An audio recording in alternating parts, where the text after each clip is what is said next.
ദീപാവലിയെക്കുറിച്ചാണ് ഇന്നത്തെ വീഡിയോ. ദീപങ്ങളുടെ ഉത്സവമായ ദീപാവലി തിന്മയുടെ മേൽ നന്മ വിജയം കൈവരിച്ചതിന്റെ ആഘോഷമാണ്.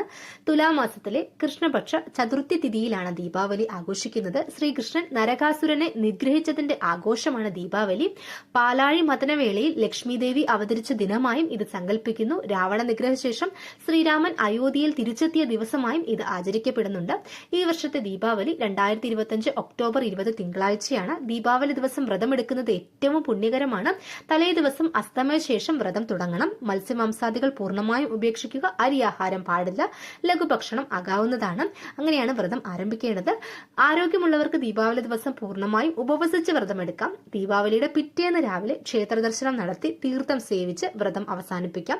3 ദിവസവും വിഷ്ണു ക്ഷേത്ര ദർശനം വളരെ നല്ലതാണ്. ദീപാവലി ദിവസത്തെ ബ്രഹ്മമുഹൂർത്തത്തിൽ എണ്ണ തേച്ച് കുളിക്കണം. ഏറ്റവും പ്രധാനപ്പെട്ട കാര്യമാണിത്. ജലത്തിൽ ഗംഗാദേവിയുടെയും എണ്ണയിൽ ലക്ഷ്മി ദേവിയുടെയും ചൈതന്യമുണ്ട് എന്നാണ് സങ്കല്പം. ദീപാവലി സ്നാനം ഏറ്റവും പ്രധാനപ്പെട്ട കാര്യമാണ്. സ്നാനത്തിന്റെ ഫലമായി പറയുന്നത് കാര്യതടസ്സം, രോഗങ്ങൾ, ദാമ്പത്യക്ലേശം, അകാല മൃത്യുഭയം, ശത്രുദോഷം തുടങ്ങിയവയെല്ലാം അകന്ന് അഭീഷ്ടസിദ്ധിയും എല്ലാ ഐശ്വര്യങ്ങളും ലഭിക്കുമെന്നാണ് പറയുന്നത്. ദീപാവലി സ്നാനം ഏറ്റവും പ്രധാനപ്പെട്ടതാണ്. എണ്ണ തേച്ചുള്ള കുളിയാണ് പറയുന്നത്. ദീപാവലി സ്നാനം കഴിഞ്ഞ് നല്ല വസ്ത്രങ്ങളെല്ലാം ധരിച്ച് ഓം നമോ നാരായണായ എന്ന അഷ്ടാക്ഷര മന്ത്രം കഴിയുന്നത്ര തവണ ജപിക്കുക. ജപം കഴിഞ്ഞ് വിഷ്ണു ക്ഷേത്ര ദർശനം നടത്തണം. ശിരസിൽ തുളസി ധരിക്കണം. മധ്യാഹ്നത്തിൽ ഓം വിഷ്ണവേ നമ എന്ന മന്ത്രം കഴിയുന്നത്ര തവണ ജപിക്കുക. സന്ധ്യയ്ക്ക് ഓം നമോ ഭഗവതേ നാരായണായ മധുസൂദനായ നിത്യാത്മനെ ശ്രീം നമ എന്ന മന്ത്രം കഴിയുന്നത്ര തവണ ജപിക്കുക.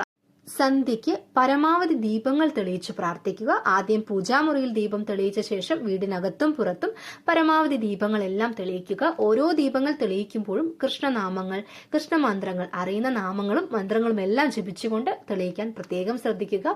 ശ്രീകൃഷ്ണൻ പരമദ്രോഹിയായ നരകാസുരനെ വധിച്ച് 16,000 കന്യകമാരെ കാരാഗൃഹത്തിൽ നിന്ന് മോചിപ്പിച്ച പുണ്യദിനത്തിന്റെ ഓർമ്മയാണിത്. അപ്പൊ ശ്രീകൃഷ്ണ ഭഗവാന്റെ അനുഗ്രഹം ദീപാവലി ആഘോഷത്തോടു കൂടി എല്ലാവരുടെ കുടുംബത്തിലും വന്നെത്തട്ടെ എന്ന് പ്രാർത്ഥിക്കുന്നു.